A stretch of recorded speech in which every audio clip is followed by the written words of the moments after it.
Welcome to the Family Office, planning for the people who matter most. I think it just, going back and talking about, populations and people and not dating and young minds and young kids, because I know we were talking about this extensively and I saw this just the other day when I was like, you see young adults today that are struggling, late 20s, early 30s. They're struggling to get married or struggling to find partners or get into relationships. And it's like, you see this proliferation. I know we were talking about this, the proliferation of what boys and young men's, the standards they have to live up to, or the 50% culture. And what are you bringing to the table? Right. It's like, I have a 19-year-old daughter. She's trying to find a date, and all these young boys she goes on a date with, and we're in a good area. It's like, well, what do you bring to the table? Or I'm looking for someone who's going to be a 50% spouse. And I'm like, when did it change where this mindset of young men expect that a woman is going to pay for 50% of the date? And a young woman is going to add, what do you bring to the table as a dating question? But then on the flip side, you have the proliferation of women selling themselves, a young group of young women thinking that, their physical beauty and their assets is to be sold, and you can make millions on the internet. Like this, you see it happening. What does that do to the psyche of young girls 10, 20, 30 years from now? What does that do to the psyche of young boys 20, 30 years from now? No one knows how to talk to each other or date anymore. Like a lasting psychological effect of that. What are your thoughts on that? Because it's pretty, I know you have young men in that age group too, young boys in that age group, sons in that age group too. And it just seems like that late 20s, early 30s are just struggling today, but you see obviously the examples of what's going on with that. What are your thoughts on that, Len? Yeah, it's interesting because you talked about the whole birth rate thing, and I really think that's connected. I think if you fast forward that whole trajectory, I think because of the fact that young boys don't have the same skill sets of understanding what it's like to face rejection, understanding what it's like to be a protector and a provider, understanding what it's like to really be a man in every sense of the word. There's no way in the world but let me stop you there. Okay. Before you get into it. Okay. I think this is such a big important point here, because this is what I think is a problem today, is because you said what it is to be a man, and you emphasize that. Yes. You emphasize what it takes to be a man, because you emphasize that, as you should, from your generation, because there's oomph in there. Yeah. 13-year-olds were leading battalions in the 1800s. I'm not saying that has to happen today, right? But what it is to be a man, I don't think we know what that is anymore. And when you get rid of the men and the protectors, that allows the forces of evil to get to the women and the children. Go ahead, Len. Sorry, because you made an emphasis on a man. That's the point. Yeah, absolutely. I think, okay, so there are a couple of statistics that I wanted to bring up because there's so many related topics. So I look at mental health for men. I look at COVID for young men and what they went through. And I look at social media because of what young boys are exposed to. So, and I really want to be careful because I don't want to be the old guy that said back in my day, things were so much different, but there is a reality to the way in which people raise their kids, and their kids were exposed to a much more narrow scope of ideas and ideologies. And so social media took that narrow scope. So, back in the day before you had social media, you had television, but you didn't have influence. You had shows and entertainment. Now you have people using their thoughts and their ideas to infiltrate the thinking of people, which impacts the way they view the world. And so, the men in my life were people who so directly into me because I watched them. I watched their actions. I saw what they did on a day-to-day basis. And so as I've taught before, I've I prided myself on having a circle of mentors. I had a mentor in my spiritual life. I had a mentor in my business life. I had a mentor in my personal life who was my father. And my father was also my mentor as it related to being a giver and also sowing seeds into other people and being selfless. My father mentored me like that. Now, even though my mom and my dad divorced when I was a year and a half, but I still had my father's influence. I didn't have somebody that I was looking at giving me a curated version of their lives. My dad was in my life. My dad poured into me. My pastor poured into me. Mentors in business poured into me. And so those deposits gave me a perspective of the world that allowed me to process the information they were giving me. Now, take that as a parenthetical, put it on the side. Imagine the amount of people that are in from 11 to about 19, that impressionable time when you're really starting to like girls, where you're really starting to have a certain perception of yourself as it relates to the world around you, as it relates to you developing from a boy into adolescence and all of the peer pressure that you would once get just from your high school friends. Imagine the thousands of hours that they spend looking at other people who are only projecting what they want the world to see through a camera lens. And because they're getting this perspective, they don't really understand what's real. And so because of that, when you have a small, like, for example, you and I, we're probably one of a couple of million podcasters, right? And so there are a lot of different voices that people gravitate toward. Whereas when you and I were growing up, we had 5 or 6. And so you have the small percentage of people who decided to go on an airwave. And oftentimes those perspectives are the most extreme perspectives, because most men that I know, they're not talking about what do you bring to the table. They're not asking their girl. There's no way in the world that my sons would ask their girl to pay for their meal. Now, some of the women that they date might say, hey, I got it this time. No problem. That's not the default position. The default position is not to ask them what they bring to the table. And so what happened as a result of these curated lives bombarding my mental space that's halting my development from a boy to a man? This is the outcome. 79% of suicides in the United States are men, according to CDC in 2025. Men age 30. Did you hear what I just said? 79%. Whoa. Yes. Whoa. Yes. When I saw that figure, it blew my mind. That is crazy. Yes, exactly.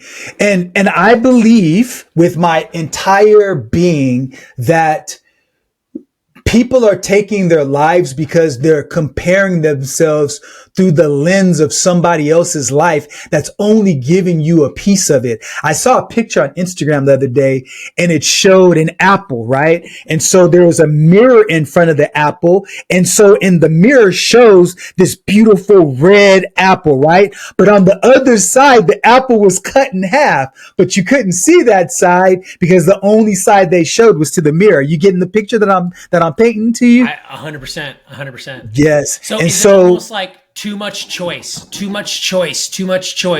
Because my son Emery posts a lot, and he did like a dump, like a monthly or a weekly dump. Okay. And there's somebody and he's 14. Somebody commented, the top comment was, "Your life is so much more better than compared to mine." And I sat and I read that and I was like, dang, that's some deep stuff there, dude. Yeah. Mm-hmm. Exactly. So is it too much choice and too much comparing? It's too much comparing, because what we like, even me and you, like, we're not going to talk about all the crap that we go through on a regular basis because people don't want to hear about that.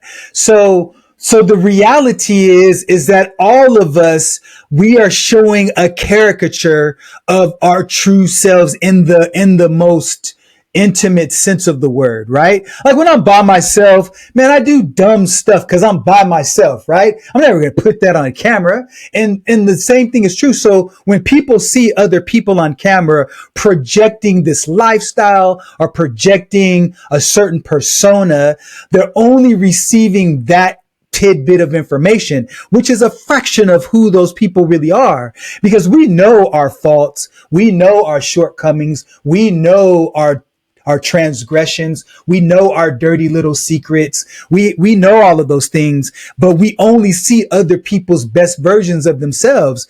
And so we're left comparing our flaws that we know about against their perfection, that which is fake because they don't know about their flaws. I say this all the time, and I'll wrap up so you can jump in. If I put the most embarrassing thing on camera, everybody would judge me all day, every day. And the same is true for you and 100% of everybody else walking the face of the planet, not named Jesus. Hey, amen to that. So it's almost like the proliferation of content and the proliferation of people's lives. It's just everything looks fake, or everything looks perfect, and the world's not perfect. And people lived up to that expectation, or that it becomes depressing or it becomes daunting because I can't measure up to that. I can't be like that guy. I can't be like that gal. And then that just becomes the mindset. And I think we're just putting people into that because you and I didn't have that. You and I did not have. I mean, we had it naturally, in that, like, amongst our peers. Yeah. Oh man, Susie Q's gonna take Joey to the dance because Joey plays football and I don't, and Joey's buff and I'm not. Mm-hmm. Right? But it's okay because Joey's gonna drink a 6-pack and get fat. And when I get out of school, I'm gonna get in shape and I'm gonna get smart to start a company and I'm gonna make money, and you're gonna want.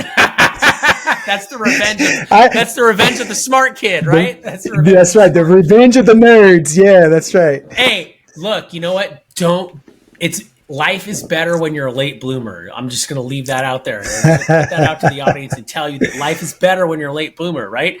I think a lot of kids, they you're right. They live up to that expectation, that false expectation that this is the world and it's got to be perfect and all the right angles. But what they don't realize, and that a lot of people realize or have to realize, is that everything has side effects.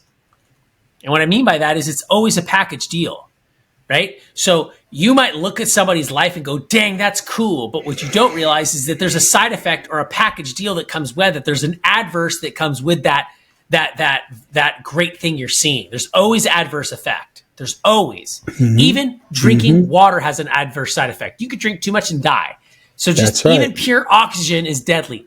So think about, right? Think about what when you look at that and you process that, and that's what we have to teach people is like, or not teach people, but people need to, I had to understand that helped me was like, bro, that looks nice, but what comes with it, baby? And that's what, people would ask me all the time. It's like, how come you never had any feelings? You've been married for 16 years. You were always around a lot of, I was always in a lot of opportunities. Our business that we used to be involved in, you were in opportunities where you're around women that are attractive, and not just physically attractive, but are mentally attractive.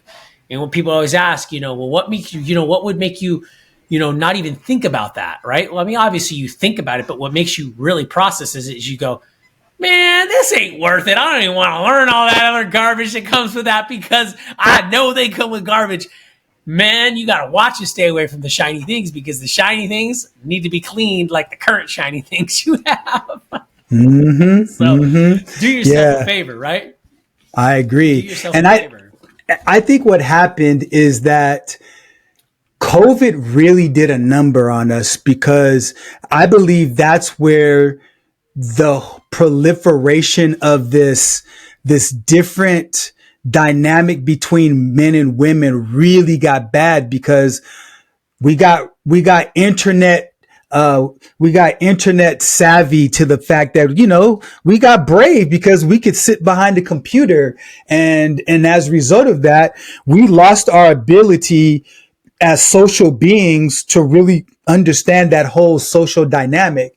And so women have become more masculine and bring that dominant alpha male energy to the table because, a lot of them believe that they've got to bring something to the table nowadays. They can't just be a person that says, you know what, I'm going to bring my feminine energy to this relationship. I'm going to bring my ability to bring peace after you've had a hard day of work. So you don't have to walk in to somebody nagging at you or shoving the kids in your face the moment you walk in the door.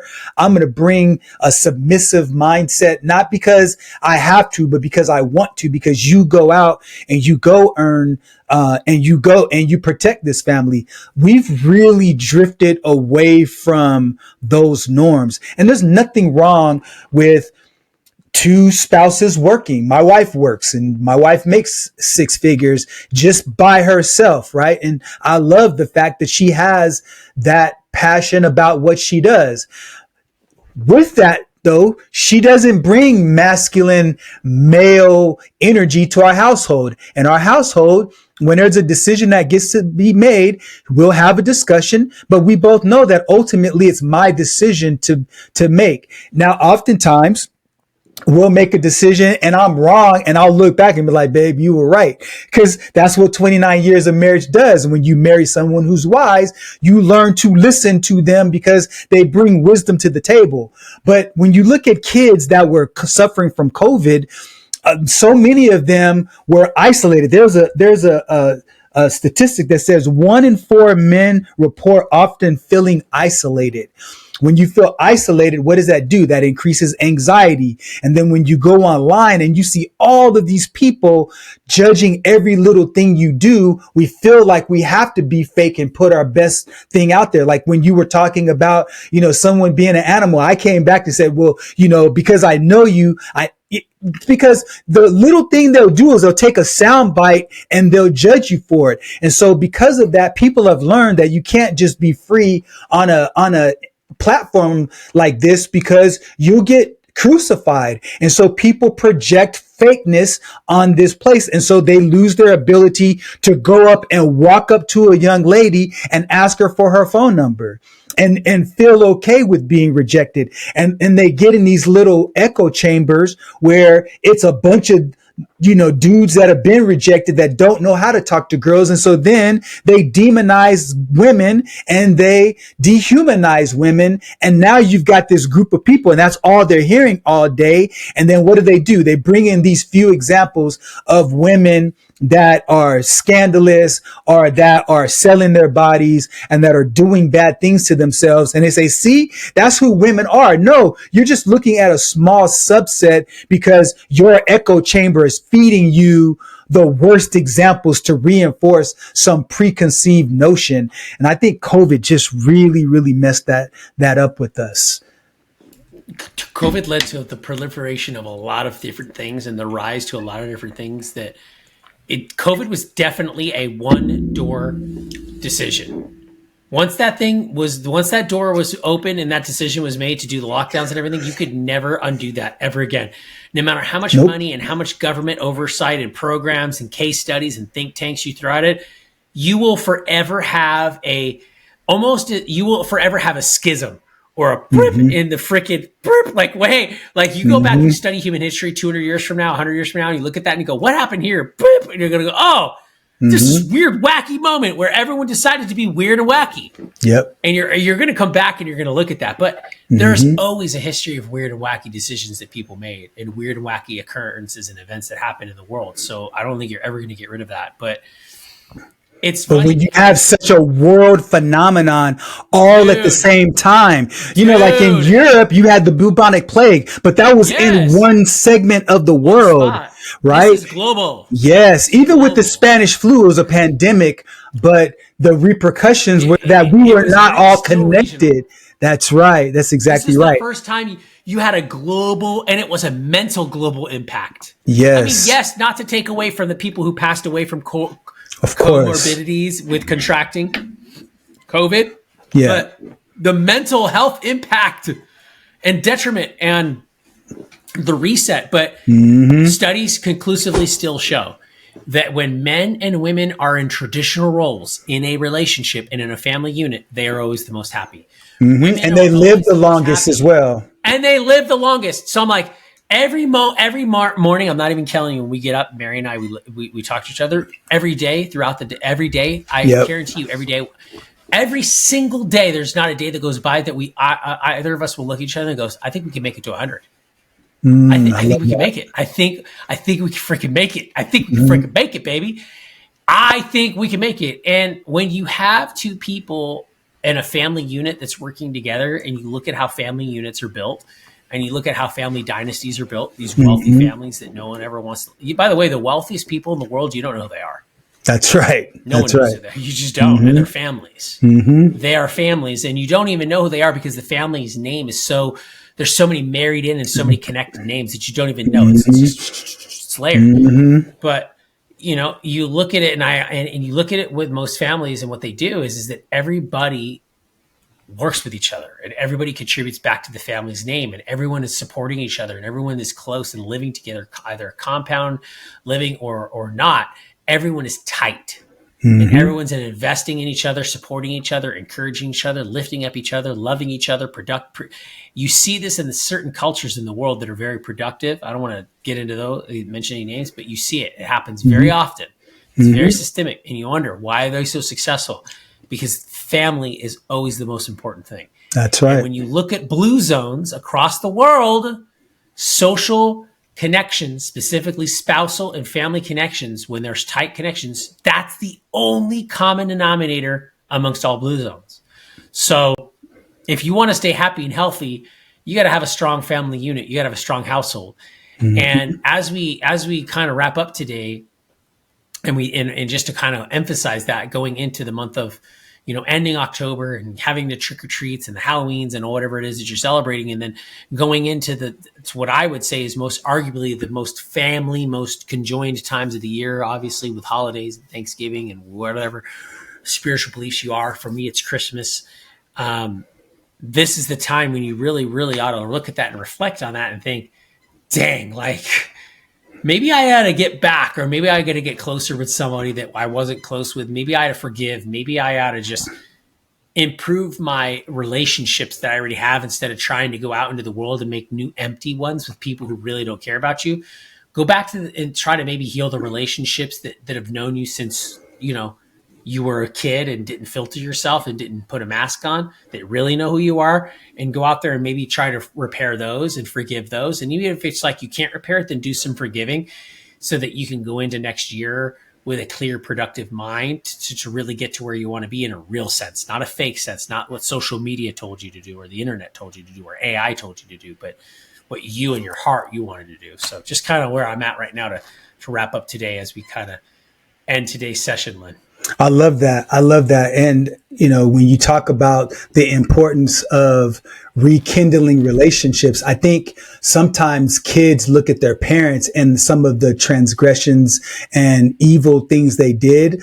If you can find it in your heart, if you're a child of an aging parent, I want you to imagine for a second that parent passed away. Did you say everything and do everything that you could have done now that they're still alive, because you don't want to be in a situation where there was something that you should have said and apologized or forgiven or rekindled or reconnected? If you have that opportunity while they're still alive, don't miss this opportunity to do that, because don't allow your ego and the difficult challenges that you went through stop you. Because if they passed away today and you would feel guilt for the rest of your life, use that as a sign to go and have that conversation with them. Now, if they ultimately brush you off from there, at least you can rest assured knowing that I can sleep on a soft pillow tonight, knowing that I did my part.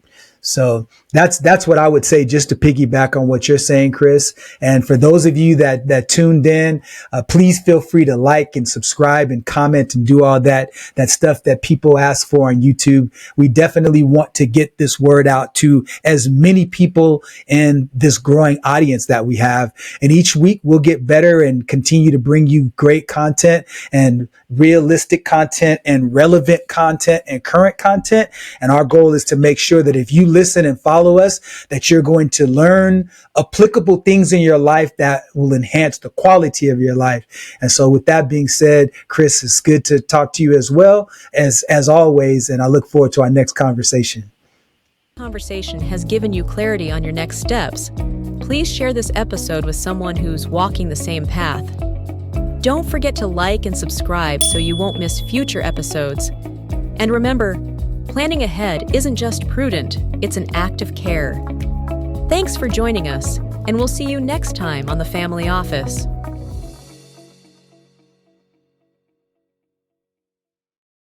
Thing